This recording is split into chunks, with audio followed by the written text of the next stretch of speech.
Այսօրվա թողարկումը նվիրված է Աստվածաշնչի ամենասխալ մեկնաբանված խոսքերից մեկին, որը հաճախ ավելի շատ վնասել է մարդկանց հավատքը, խորտակել նրանց հույսերը, քան որևէ օգուտ տվել։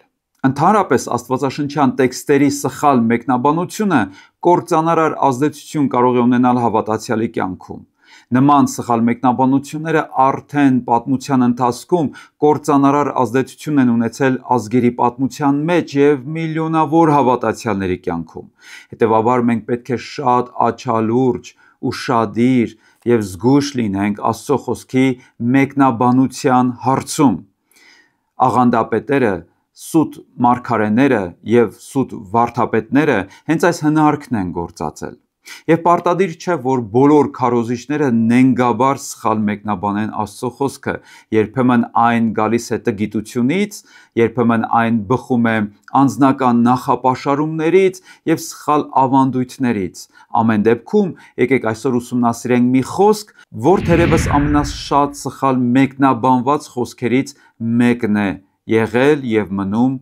աստվածաշնչյան ուսուցիչների և քարոզիչների կողմից։ Եվ այդ խոսքը գտնվում է Փիլիպպեցիներին ուղերձի 4-րդ գլխի 13 համարում, որտեղ Պողոս առաքյալը գրում է հետևյալը. «Ամեն բան կարող եմ ինձ զորացնող Քրիստոսով»։ Եկեք խոստովանենք, որ ծանոթ համար է մեզ։ Եվ այս համարը մենք շատ հաճախ ենք լսում քարոզիչների բերանից, հավատացյալների շուրթերից, դավանանքների և հռչակումների առումով, և միշտ չէ, որ դրանց կիրառումը ճիշտ և սուրբգրային է եղել։ Նախքան շարունակելը, մի կարևոր խնդրանք և պայման։ Եթե այս ուղերձը քեզ համար օգտակար եղավ, ապա կխնդրեմ, որ չմոռանաս դնել լայքի նշանը, բաժանորդագրվել այս ալիքին և քո մեկնաբանություններով ակտիվ լինել։ Իսկ փոխարենը ես խոստանում եմ, որ շարունակաբար հետաքրքիր և օգտակար նյութեր պատրաստել քեզ համար։ Կարծում եմ մեր համաձայնությունը փոխադարձ է։ Այդ անելով դու պարզապես կնպաստես, որ YouTube-ի ալգորիթմը նման տեսանյութերը շատ ավելի մեծ լսարանի համար հասանելի դարձնի, դրանով նաև հոգևոր արժեք և օգուտ փոխանցվի։ Ուրեմն շարունակենք։ Աղետը իրականում գալիս է այն ժամանակ, երբ քրիստոնյաները, քարոզիչները և վարդապետները խոսքը կտրում են համատեքստից և մեկնաբանում են իրենց անձնական փորձառություններից ելնելով։ Իրականում Պողոսը այս խոսքերը չի գրում հաղթողի և փառքի պատվանդանի վրա կանգնած, այս խոսքերը գրվել են բանտում, սահմանափակումների մեջ, կալանավայրում, որտեղ Պողոս առաքյալը լուրջ խնդիրներով էր անցնում, առերեսվում էր լուրջ դժվարությունների, մարտահրավերների և հալածանքների հետ։ Տեսեք, թե նախորդ համարում 12 խոսքում ինչ է գրում. «Գիտեմ կարիքի մեջ ապրելն էլ, առատության մեջ լինելն էլ, ամեն բանում ամեն ինչի տեղյակ եմ, թե կշտանալուն, թե քաղցելուն, թե առատությանը, թե կարիքին»։ Այն նոր այդ խոսքից հետո նա շարունակում է. «Ամեն բան կարող եմ ինձ զորացնող Քրիստոսով»։ Ուշադրություն, ամեն բան այս համատեքստում չի նշանակում ամեն ցանկություն, ամեն երազանք, մտքովս ինչ-որ անցնի դա կանեմ, այլ ամեն բան նշանակում է նեղություն, հալածանք, սով, դժվարություն, խնդիրներ, որոնցով անցնում էր առաքյալը։ Հիմա ինչպես է այս խոսքը սխալ մեկնաբանվում։ Շատերը այս խոսքը այսպես են մեկնաբանում. քանի որ ես հավատում եմ Քրիստոսին, ապա ինչ որ ասեմ և ցանկանամ պիտի կատարվի։ Կամ եթե շատ աղոթեմ Աստծուն և շատ հավատամ, անպայման իմ ուզածը պիտի լինի։ Կամ էլ քանի որ ես Քրիստոսին եմ վստահում, ապա երբեք նեղություն չեմ ունենա, ինչ որ անեմ, իմ մտքերը, իմ ծրագրերը պիտի անպայման հաջողվեն։ Հավատացնում եմ ձեզ, որ նման մտադրությունները բխում են մարդկային մեծամտությունից և ոչ թե Քրիստոսի մտքից։ Եվ եկեք համաձայնվենք, որ միշտ չէ, որ իրականությունը համապատասխանում է մեր ցանկություններին, և երբ այդպես է լինում, մենք հիասթափվում ենք, կոտրվում ենք եւ անգամ քիչ չի որ տեսել եմ, որ մարդիկ դարձել են հավատուրած, այնքան խորն են հիասթափվել, որ ասել են անիմաստ է այս ամեն ինչը, չէ որ ես ամեն բան ճիշտ արեցի, չէ որ ես օրական քանի անգամ կրկնեցի այս հատվածը, արեցի այնպես ինչպես քարոզիչը ասաց, բայց ինձ մոտ ոչինչ չստացվեց։ Բայց իրականում խնդիրը ոչ թե Աստծո հետ է կապված, այլ մեր սխալ պատկերացումների եւ սխալ մեկնաբանության։ Ինչ է իրականում ասում Պողոս առաքյալը այս համարում։ Նա հետևյալը նկատի ունի, որ ես գիտեմ ինչ է սովը, ինչ է նեղությունը, հալածանքը, կալանքը, հավատքի մարտարավերը, բայց ես մի բան էլ գիտեմ, որ Քրիստոսը ինձ կզորացնի, որ ես կարողանամ հաղթանակած դուրս գալ այս իրավիճակից։ Նա չի խոսում իր ցանկությունների կատարման մասին, այլ իր դիմանալու կարողության մասին։ Մեկ այլ տեղ երկրորդ Կորինթացիներին 12 գլխում Պողոս առաքյալը խոսում է մի յուրահատուկ փորձառության մասին։ Նա նկարագրում է մի ցավ, որ իր մարմնի մեջ էր, անտանելի ցավ, որի պատճառով նա 3 անգամ աղաչեց, որ Աստված այդ ցավը, այդ խայթոցը իրենից հեռացնի։ Բայց Աստված այնպես չպատասխանեց, ինչպես Պողոս առաքյալն էր խնդրում։ Աստծո պատասխանը հետևյալն էր։ Պողոսը գրում է, որ Աստված իրեն ասաց, որ իր շնորհքը առաքյալին բավարար է, այսինքն Աստված բավարար շնորհք եւ կարողություն է տվել, որ դիմանա այդ ցավին կամ հաղթահարի այդ ցավը։ Հետևաբար միշտ չէ, որ մենք պետք է սպասենք, որ Աստված մեր ամեն խնդրանքին պետք է ընդառաջ գնա, ամեն դավանանքը պետք է կատարի։ Շատ անգամ արդյունքում հավատացյալները լինում են էգոիստ, իսկ Աստծուն նայում են որպես իրենց կամքի կամակատար։ Իրականում ժամանակակից մշակույթը շատ խաբուսիկ իրավիճակ է ստեղծել հոգևոր աշխարհում։ Շատ հավատացյալներ խրատի փոխարեն գերադասում են խրախուսանքը։ Դիսցիպլինի փոխարեն գերադասում են մոտիվացիան։ Դրա համար շատ քարոզներ դարձել են պարզապես մոտիվացնող, մղող, խրախուսող, բայց ոչ խրատող։ Իրականում Քրիստոս չասաց գնացեք եւ բոլոր ազգերին մոտիվացրեք, այլ նրա վերջին հորդորը հետևյալն էր. գնացեք եւ բոլոր ազգերին աշակերտեք, մարդկանց սովորեցրեք, որ այն ինչ որ ձեզ փոխանցեցի, պահեն։ Սա մոտիվացիայի հետ կապ չունի, սա կապ ունի դիսցիպլինի հետ, փոխված կյանքի, փոխված մտածելակերպի, արժեհամակարգի եւ աշխարհայացքի հետ։ Հետևաբար Աստծո խոսքը մեզ համար կախարդական փայտիկ չէ։ Աստծո խոսքը Աստծո նպատակների իրագործման միջոց է եւ մեզ մղում է դեպի Աստծո կամքի իրագործումը եւ ոչ թե մեր ցանկասիրական նպատակների իրականացումը։ Նկատում եմ, որ շատ հավատացյալներ գերադասում են, որ Աստված կատարի իրենց ցանկությունները եւ երազանքները, բայց չփոխի իրենց բնավորությունը։ Փոխի իրենց կյանքը, բայց չփոխի իրենց մտածելակերպը, արժեհամակարգը եւ կենսակերպը։ Գերադասում են, որ փոխվի իրենց արտաքինը, բայց չփոխվի իրենց ներսը։ Բայց իրական փոփոխությունը սկսվում է ներսից։ Քրիստոսը եկավ ներսը փոխելու, եւ նա ասաց, եթե ներսը փոխվի մարդու, դուրսն էլ կփոխվի։ Հիշում եք, չէ՞, փարիսեցիներն ինչ էին անում, նրանք արտաքին ձևավորման վրա են աշխատում, դուրսն էին գեղեցկացնում, բայց Հիսուսն ասաց, որ ներքուստ նեխած ոսկորներ էին։ Ուրեմն նույնն էլ շատ հավատացյալների կյանքն է։ Նրանք շեշտը դնում են արտաքինի վրա, իրենց անձի վրա, իրենց եսի վրա։ Ես ամեն բան կարող եմ։ Ես կհասնեմ իմ նպատակներին եւ երկրորդվում է Աստծո կամքը իրենց կյանքում։ Իրականում քրիստոնեական կյանքը ոչ թե մեր նպատակների, երազանքների եւ ցանկությունների հետապնդումն է, այլ Աստծո կամքը որպես գերական նպատակ կատարելը։ Հայր մեր աղոթքի մեջ հիշում եք ասվում է. թող քո կամքը լինի ինչպես երկնքում, այնպես երկրի վրա։ Մենք միշտ պետք է գերադասենք ոչ թե մեր, այլ Աստծո կամքը։ Հետևաբար ամեն բան կարող եմ, դա չի նշանակում, որ ամեն բան ինչ որ մտքովս անցնի եւ ինչ որ երազեմ կարող եմ։ Ամեն բան կարող եմ նշանակում է, որ երբ Քրիստոսը ինձ զորացնի, ես կկարողանամ կատարել Աստծո կամքը, ես կկարողանամ անցնել այս փորձությունների միջով, ես կկարողանամ պահել իմ հավատքը։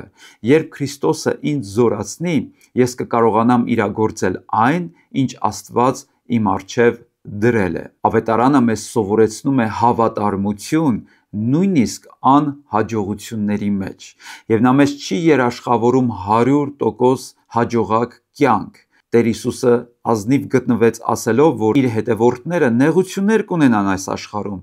եւ ճանապարհն էլ նեղ է, բայց նա քաջացնում է մեզ ասելով, որ հաղթել է այս աշխարհին։ Հետևաբար ամեն բան կարող եմ, մենք պետք է հասկանանք նաև այս առումով, որ կարող եմ հաղթահարել այս մեղքը, եթե Քրիստոսը ինձ զորացնի։ Հիշենք, ինչ բաներ կան մեր կյանքում, որ չենք կարող անել, որ կձախողվենք, եթե Քրիստոսը մեզ չզորացնի։ Հիշենք, ինչ անկարողություններ ունենք մեր կյանքում, օրինակ ներելու անկարողությունը, հավատքի կյանքով ապրելու անկարողությունը, մեղքին ոչ ասելու անկարողությունը։ Այո, պետք է խոստովանենք, որ մենք մեր ուժերով չենք կարող այս ամենին դիմանալ եւ անցնել հավատքի ճանապարհը, եթե Քրիստոսը մեզ չզորացնի։ Բայց եթե նա մեզ զորացնում է, ապա մենք կարող ենք ներել, հաշտվել, խոնարհվել, հնազանդվել եւ այո ասել սրբությանը, ոչ ասել մեղքի կյանքին։ Այս առումով լավագույն օրինակներից մեկը մեզ համար Հոբն է, Հոբի կյանքը։ Ընդհանրապես Հոբի գրքում շուրջ 300 հարց է գրված մարդկային կյանքի մասին, անհաջողությունների մասին, մեղքի մասին, Աստծո մասին։ Հոբը ինքը շուրջ 70 հարց է տալիս Աստծուն, ինքն իրեն, իր ընկերներին, մեղադրելով, դատապարտելով, փորձելով նաև արդարանալ։ Եվ Աստված պարտավոր չէ մեր բոլոր հարցերին պատասխանել։ Երբ Աստված հայտնվեց, նա Հոբի բոլոր հարցերին հատ առ հատ չպատասխանեց, բայց երբ որ Հոբը կանգնեց Աստծո առաջ, նա այլևս հարց չուներ։ Իրականում Հոբի գիրքը մի շատ կարևոր հարցի պատասխան է տալիս. ինչու են արդարները տառապում, ինչու է Աստծո ժողովրդի հետ վատ բաներ պատահում։ Հոբը կարծես հասկացավ այս հարցի պատասխանը, միտեղ նա խոստովանեց եւ ասաց, որ եթե կրակների միջով անցնի, նա մաքուր ոսկու պես դուրս կգա։ Իսկ 13-րդ գլխի 15 խոսքում մի բեկումնային հայտարարություն արեց. Տես, թե որ ինձ սպանի էլ, ես իրեն եմ հուսալու։ Այսինքն Հոբը հասավ մի կետի, երբ խոստովանեց, որ հնարավոր է Աստված իր բոլոր ցանկություններին ընդառաջ չգնա, հնարավոր է, որ նա ամենևին էլ չունենա այն բերկրալի արդյունքը, որ ինքն էր սպասում, եւ այդ հասկանալով իրեն հանձնեց Աստծո նախախնամությանը։ Եթե մեռնեմ էլ, միևնույն է, Աստծունն եմ եւ Աստծուն եմ հուսալու։ Ես կարծում եմ, որ Քրիստոսը հենց այս հարցում զորացրեց Հոբին, կանգնեց նրա կողքը, նրան շնորհ տվեց, որ կարողանա արժանավայել կերպով հաղթահարի այս փորձությունը եւ փառքով դուրս գա այս իրավիճակից։ Արդյունքում մենք տեսնում ենք, որ այո, Հոբի վերջը ավելի լավ եղավ, բայց միևնույն է, Աստված Հոբի համար արեց ոչ թե ըստ Հոբի ուզածի, այլ նրա ուզածից ավելին արեց, նրան կրկնապատիկ օրհնեց։ Հետևաբար, վերանայելով այս հայտնի խոսքը Պողոս առաքյալի գրած, մենք պետք է ճիշտ շեշտադրում անենք։ Շատ հավատացյալներ շեշտը սխալ տեղ են դնում։ Շեշտը դնում են ամեն բան կարողանալու վրա, շեշտը դնում են իրենց ցանկությունների վրա, իրենց եսի վրա, ես ամեն բան կարող եմ։ Եվ որպես մի փոքրիկ հավելում էլ վերջում ասում են Քրիստոսով, ինձ զորացնող Քրիստոսով։ Բայց իրականում շեշտը պետք է Քրիստոսի վրա լինի, որովհետև եթե Քրիստոսը ինձ չզորացնի, ես ոչինչ էլ չեմ կարող անել։ Եվ մենք ամեն օր կարիք ունենք, որ Քրիստոսը մեզ իր խոսքի եւ հոգու միջոցով զորացնի, որ կարողանանք հաղթահարել դժվարությունները, ապրել սրբության կյանքով եւ հավատարիմ մնանք մեր դավանանքին։ Հետևաբար Քրիստոսի զորությունը մեզ չի տրվում մեր ցանկությունների իրականացման համար, այլ իրականության մեջ Քրիստոսին չկորցնելու համար։ Դավանանքը եւ հռչակումները կախարդական փայտիկ չեն։ Իրականում շատ երկրներում հալածվող քրիստոնյաները իրենց դավանանքը վճարում են կյանքի գնով։ Ուրեմն մեր դավանանքի հետևում պետք է լինի ճշմարիտ հավատք, Աստծո խոսքի հիմք եւ նվիրում։ Ուրեմն եթե դու հիմա հիասթափված ես, որ այնինչ ասել ես չի կատարվել, որ քարոզիչի ասածով շարժվել ես եւ ոչինչ չի եղել քո կյանքում, ոչ բժշկվել ես, ոչ հաջողվել ես, փոխարենը հիասթափվել ես եւ կանգնած ես հավատուրացության շեմին, պարզապես պետք է վերանայես քո հավատքը եւ դավանանքը։ Հիշիր, հավատքը կախված չէ արագ եւ ցանկալի արդյունքից, այլ հարաբերությունից։ Միշտ չէ, որ Աստված ակնթարթորեն կիրականացնի մեր ցանկությունները, շատ անգամ նա գուցե երկարացնի աղոթքի պատասխանը մեր հավատքը ամրացնելու համար, մեր հարաբերությունները իր հետ նորոգելու համար, մեր վստահությունը ավելացնելու համար։ Եվ տեսեք, թե ինչ եղավ Պողոս առաքյալի հետ, երբ որ նա չստացավ իր բաղձալի պատասխանը, բայց Աստծուց շնորհք ստացավ։ Ուրեմն 2 Կորինթացիներին 12:10 խոսքում հետևյալը գրեց. «Ուստի հանուն Քրիստոսի հաճույքով համբերում եմ տկարությունների, նախատինքների, վշտերի, հալածանքների եւ նեղությունների, որովհետեւ երբ տկարանում եմ, այն ժամանակ զորանում եմ»։ Ուրեմն տեսեք, Քրիստոսի զորակցությունը հայտնվում է մեզ ոչ թե մեր սեփական, եսասիրական նկրտումները կատարելու համար, այլ մեզ զորացնելու, որպեսզի կարողանանք տկարությունների, նախատինքների, վշտերի եւ հալածանքների մեջ չկորցնել մեր հավատքը, ավելի զորանալ հավատքով, ավելի նորոգվել նվիրումով։ Քրիստոսը քեզ չի խոստացել հեշտ ճանապարհ, բայց նա քեզ խոստացել է իր ներկայությունը այդ ճանապարհի մեջ։ Նա չի խոստացել, որ դու չես անցնի մահվան շուքի ձորով, բայց նա խոստացել է, որ իր ցուպն ու գավազանը կմխիթարեն քեզ, եւ դու դուրս կգաս այդ իրավիճակից ըստ իր կամքի հաճության։ Եվ երբ Քրիստոսը ներկա է, հենց այդ ներկայությունն է, որ մեզ զորացնում է եւ մեզ հաղթանակ շնորհում։ Ուրեմն մտածիր, ինչ բաներ կան քո կյանքում, որտեղ դու տկար ես։ Մեղքի դեմ պայքար, ներման խնդիր, հաշտություն, հարաբերությունների վերականգնում, աղոթքի կյանք, Աստծո խոսքի ընթերցանություն, չի ստացվում, ապա այդ ժամանակ լավագույն պահն է դիմել Քրիստոսին քեզ զորացնելու համար։ Հենց այս ժամանակ է ճշմարիտ հնչում այս դավանանքը.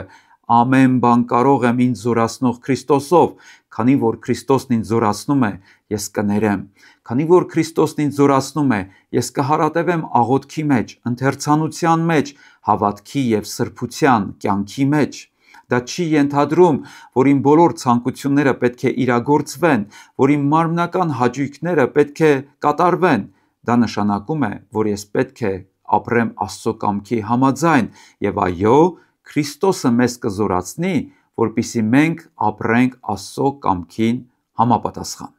Ուրեմն, եթե այս տեսանյութը քեզ օգտակար եղավ, չմոռանաս դնել լայքի նշանը, բաժանորդագրվել այս ալիքին եւ քո մեկնաբանություններով ակտիվ լինել։ Եթե դու ունես նման մի փորձառություն, որ կուզենաս կիսվել մեկնաբանության պատոհանում, գրիր, ես խոստանում եմ կարդալ եւ հնարավորության դեպքում անպայման արձագանքել։ Քո վկայությունը եւ փորձառությունը կարող է օգտակար լինել թե ինձ համար եւ թե շատերի համար։ Իսկ հիմա աղոթենք։ Իմ երկնային Հայր, դիմում եմ քեզ քո որդի Հիսուս Քրիստոսի անունով եւ խոստովանում եմ իմ անկարողություններն ու տկարությունները քո առաջ եւ խնդրում եմ քո որդու Քրիստոսի զորակցումը։ Այո, երբ քո որդին ինձ զորացնի, ես կկարողանամ հաղթահարել այդ նեղությունը, կկարողանամ անցնել այդ ճանապարհը, կկարողանամ հաղթող դուրս գալ մեղքի դեմ պայքարում։ Ուրեմն աղոթում եմ, որ քո որդի Հիսուս Քրիստոսը Սուրբ Հոգու միջոցով եւ Աստծո խոսքով զորացնի իմ հավատքը, տա ինձ կարողություն հաղթահարելու դժվարությունները, հավատարիմ մնալու իմ դավանանքին, իմ բարի պատերազմը պատերազմելու և ընթացքս կատարելու գործում։ Շնորհակալ եմ, Հայր, որ քո որդու Հիսուսի զորությունը հասանելի է քեզ հավատացողների և խնդրողների համար։ Շնորհակալ եմ, որ քո Սուրբ Հոգին զորություն է տալիս ինձ լինելու Ավետարանի վկան, խոսքդ տարածողը և գործդ կատարողը։ Աղոթեցի Հիսուսի անունով։ Ամեն։